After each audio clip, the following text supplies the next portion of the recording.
फिर भड़कने लगी है बांग्लादेश में विद्रोह की आग। क्या शेख हसीना के बाद अब यूनुस सरकार का होगा तख्ता पलट? सवाल तो ये भी उठ रहे हैं कि क्या हिंदू विरोधी सोच यूनुस पर भारी पड़ेगी? क्या वापस से शेख हसीना की सरकार आएगी? बांग्लादेश के चैनल्स, अखबार फिलहाल इन्हीं सवालों से अटे पड़े हैं। चलिए जानते हैं बांग्लादेश में ऐसा क्या हो रहा है कि एक बार फिर तख्ता पलट की नौबत आ गई है। दरअसल कई जगह पर कहा जा रहा है कि ट्रूडो तो अब चले गए, अब यूनुस की बारी है। दरअसल आपको बता दें, बांग्लादेश में शेख हसीना सरकार के तख्ता पलट के बाद वहां सत्ता की कमान मोहम्मद यूनुस के नेतृत्व वाली अंतरिम सरकार के हाथ में है। लेकिन इस सत्ता परिवर्तन के बाद बांग्लादेश में कभी भी शांति नहीं रही।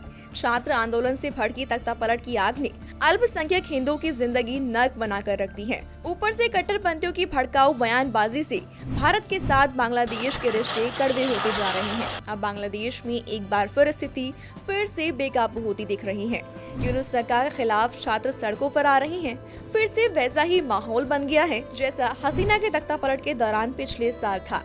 पिछले साल छात्रों ने शेख हसीना के खिलाफ ही आंदोलन की शुरुआत की थी। उस आंदोलन की वजह से बाद में उस समय की प्रधानमंत्री शेख हसीना को देश छोड़कर जाना पड़ा था।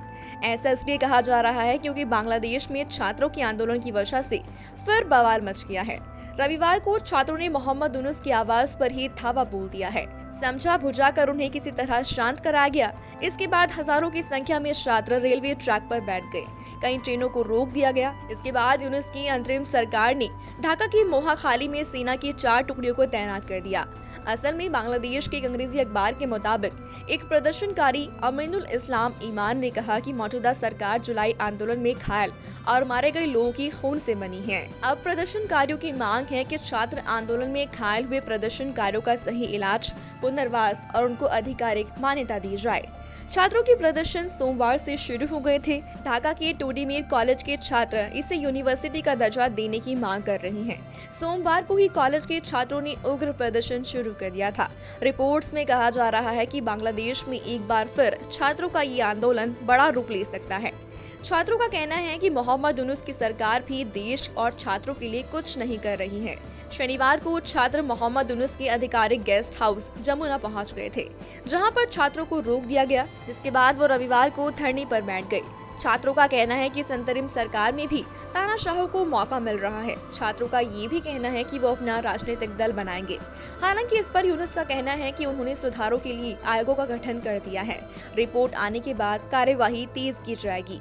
इस बीच बांग्लादेश की अदपस्त पूर्व प्रधानमंत्री शेख हसीना की पार्टी अवामी लीग ने बांग्लादेश में अल्पसंख्यक हिंदू समुदाय पर अत्याचार करने के लिए मोहम्मद यूनुस के नेतृत्व वाली अंतरिम सरकार के खिलाफ इस्तीफे की मांग करते हुए बड़े स्तर पर विरोध प्रदर्शन की घोषणा कर दी है। इस बीच बांग्लादेश की अबदस्त पूर्व प्रधानमंत्री शेख हसीना की पार्टी अवामी लीग ने बांग्लादेश में अल्पसंख्यक हिंदू समुदाय पर अत्याचार करने के लिए मोहम्मद यूनुस के नेतृत्व वाली अंतरिम सरकार के इस्तीफे की मांग करते हुए बड़े स्तर पर विरोध प्रदर्शनों की घोषणा कर दी है। देखा जाए तो ये प्रदर्शन अवामी लीग का पहला बड़ा प्रदर्शन होगा। हालांकि पार्टी के अधिकतर नेता पिछले 5 अगस्त को छात्रों के नेतृत्व वाले विरोध आंदोलन के बाद से या तो गिरफ्तार हो चुके हैं या अंडरग्राउंड है। आपको बता दें, अवामी लीग ने अपने फेसबुक पेज पर एक बयान जारी किया है, जिसमें बताया गया है कि वो 1 फरवरी से लगातार सड़कों पर उतरकर हड़ताल और नाकाबंदी कार्यक्रमों के माध्यम से अंतरिम सरकार के इस्तीफे के लिए दबाव बनाएंगे। पार्टी द्वारा जारी बयान में बताया गया है कि पार्टी शनिवार से बुधवार तक पर्ची बांटेगी और अपनी मांगों के लिए अभियान चलाएगी। 6 फरवरी को देश भर में विरोध मार्च और रैलियां आयोजित की जाएंगी और 10 फरवरी को प्रदर्शन और रैलियां होंगी। इसके बाद 16 फरवरी को देश भर में नाकाबंदी की जाएगी और 18 फरवरी को पूरे दिन सख्त हड़ताल होगी।